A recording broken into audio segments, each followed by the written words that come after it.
This is Aradhana Singh. Welcome to IQ classes.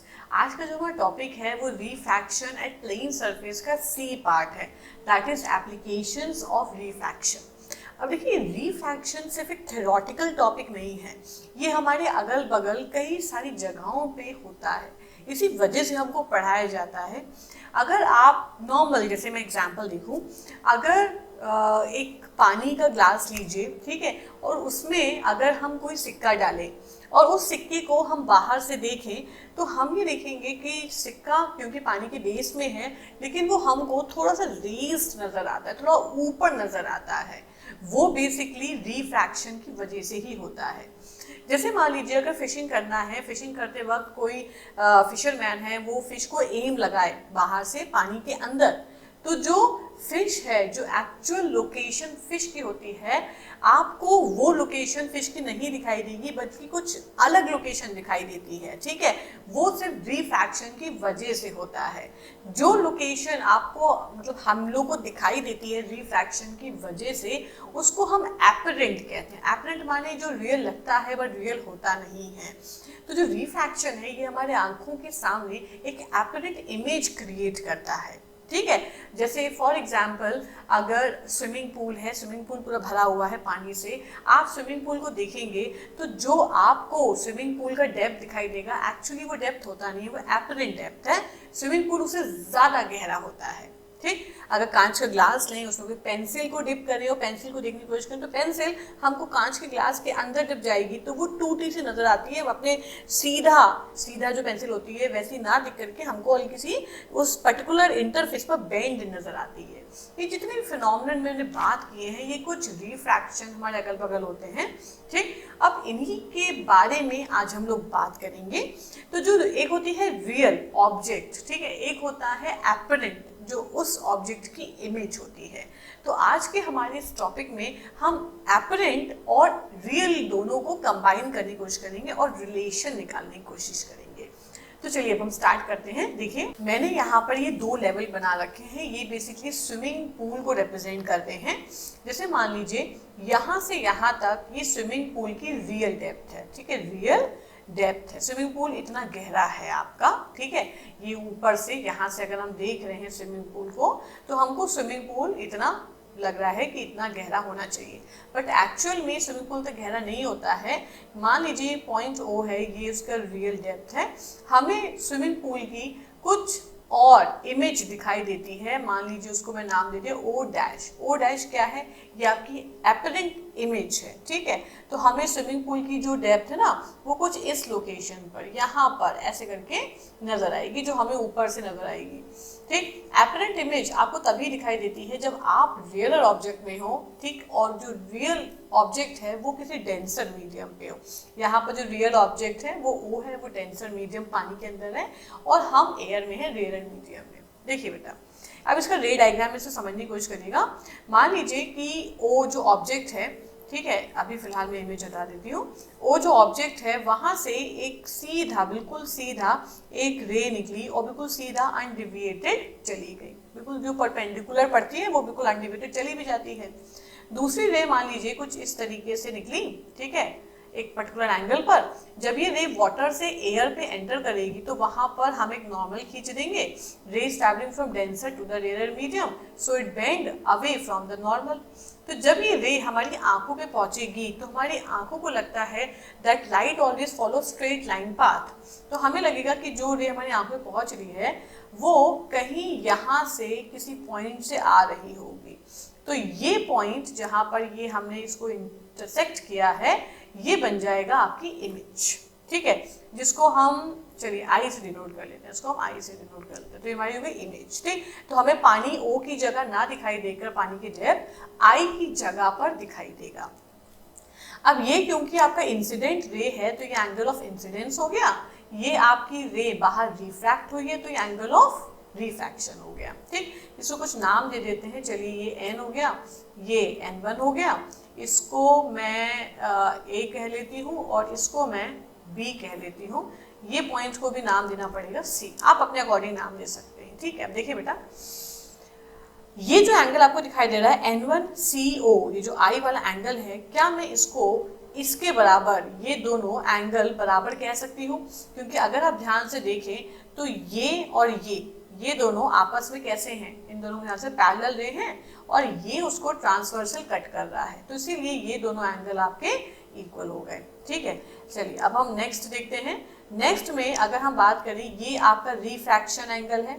इस refraction angle वाली line को देखें तो क्या हम इसको भी रिफ्रैक्शन एंगल कह सकते हैं? ठीक, क्योंकि देखें ये भी सेम दो पैरेलल लाइन के बीच में ट्रांसवर्सल कट कर रहा है, तो दोनों एंगल बराबर हैं। अब हमको क्या करना है, थोड़ी सी मैथ्स लगानी है। मैथ्स में जिस ट्राइंगल की मैं बात करूं वो ट्राइंगल देखिएगा AOC। इस ट्राइंगल की बात करूं तो यहाँ पर साइन ऑफ आई मतलब साइन का फॉर्मूला आपका क्या होता है, it is perpendicular upon hypotenuse. तो AOC में परपेंडिकुलर क्या हो गया बेटा, AC, और इसका हाइपोटेन्यूज क्या हो गया आपका OC। सेम ऐसे ही दूसरा छोटा वाला ट्राइंगल ले लें, जस्ट उसके ऊपर वाला AIC। इसमें अगर हम साइन ऑफ R देखें तो वो भी परपेंडिकुलर अपॉन हाइपोटेन्यूज, तो परपेंडिकुलर कितना हो गया AC और आपका हाइपोटेन्यूज कितना हो गया IC। ठीक, साइन I और साइन R की रिलेशन है जो रिफ्रैक्टिव इंडेक्स को कनेक्ट करता है। अब देखिए ये वाटर है, तो वाटर एक मीडियम है, मान लीजिए उसका रिफ्रैक्टिव इंडेक्स हमने म्यू ऑफ m से डिनोट किया। म्यू ऑफ m के अगर आगे यहाँ पर कुछ नहीं लिखा है तो इसका मतलब this is refractive index of a medium with respect to air.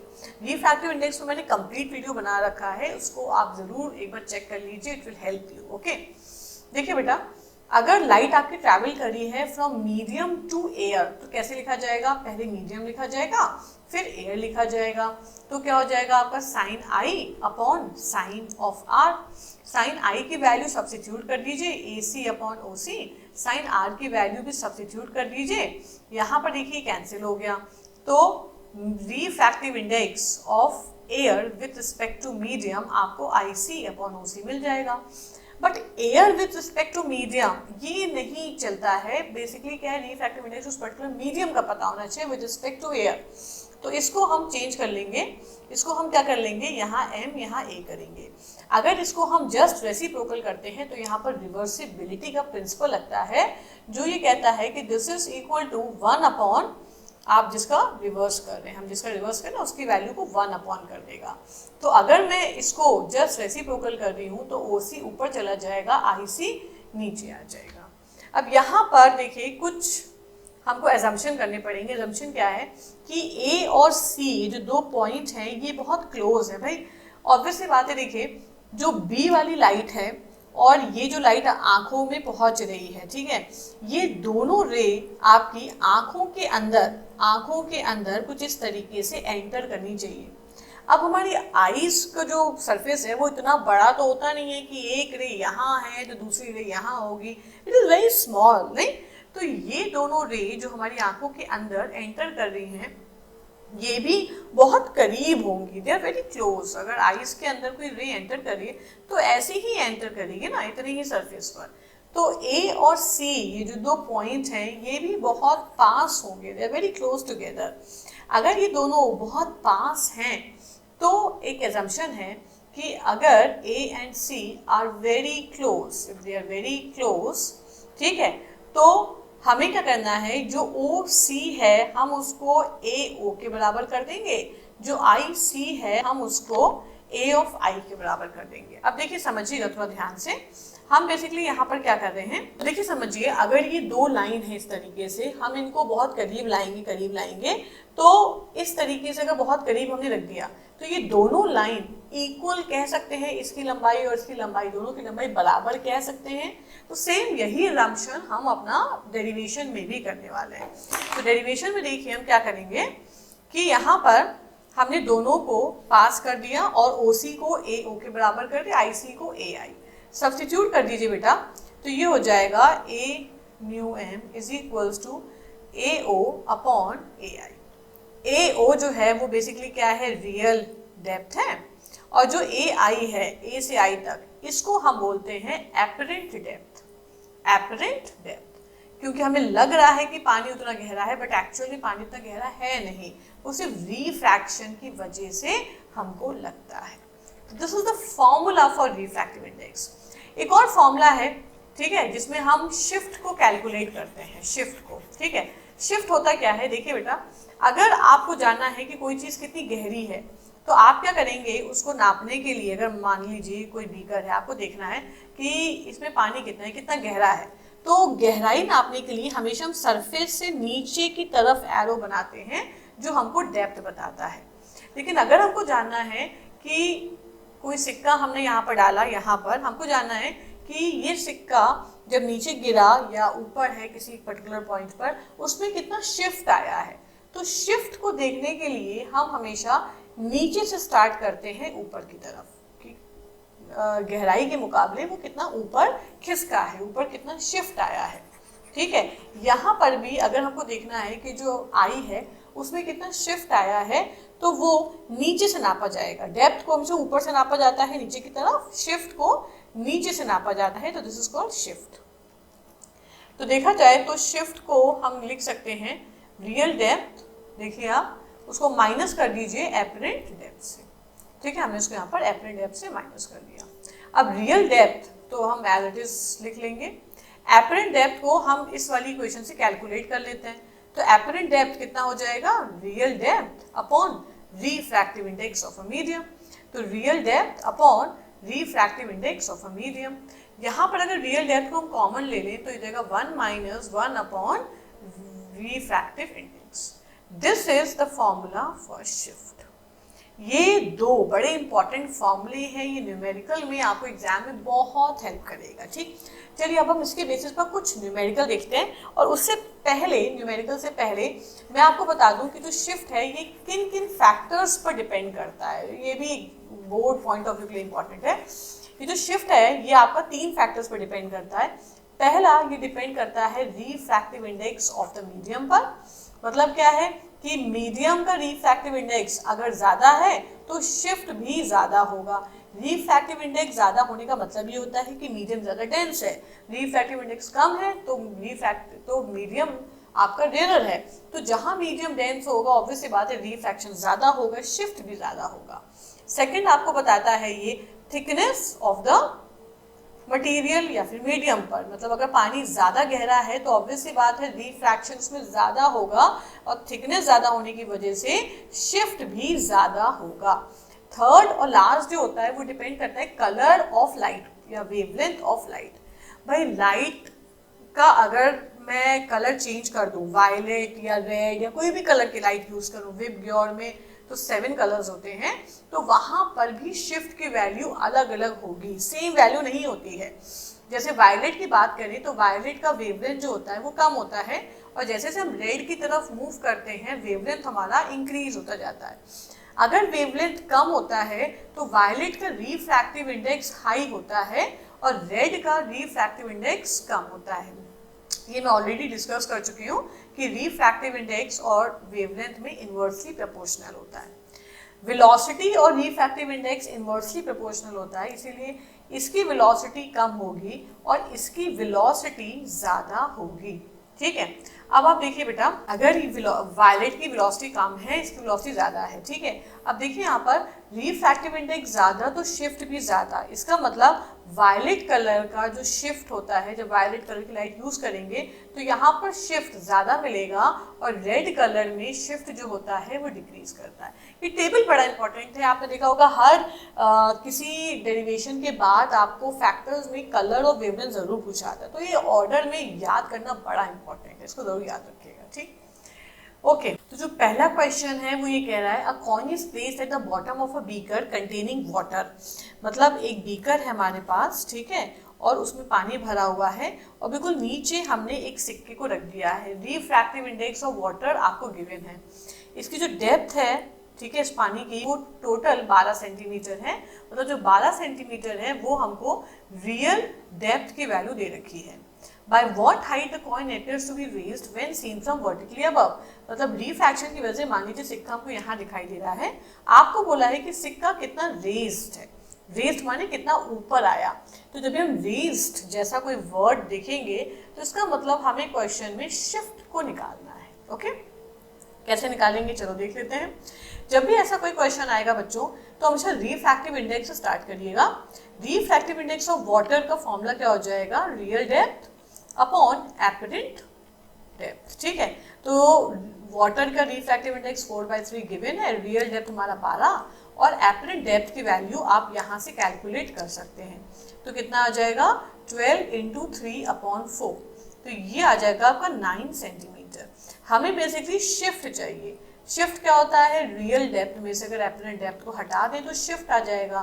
तो रियल डेप्थ 12 है, एपरेंट डेप्थ आपका 9 है, टोटल आपका आंसर आ गया 3 सेंटीमीटर। तो ये तो बहुत आसान क्वेश्चन था, फॉर्मूला बेस्ड था।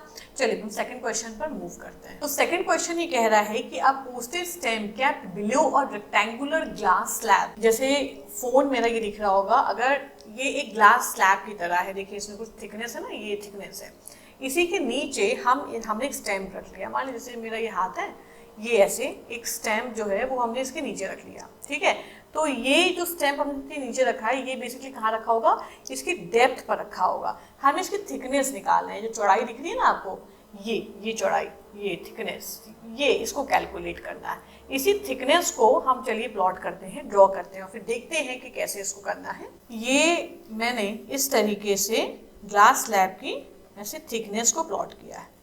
जो स्टैम्प है हमारा, ठीक, वो हमने इसके नीचे यहाँ पर रख दिया, ऐसे करके स्टैम्प को रखा हुआ है। ठीक, refractive index of glass slab आपको दे रखा है। आपको बोला है कि जब हम वर्टिकली ऊपर से देखेंगे तो ये जो स्टैम्प के नीचे रखा है, ये हमको यहाँ पर कहीं हो सकता है ऊपर नजर आए।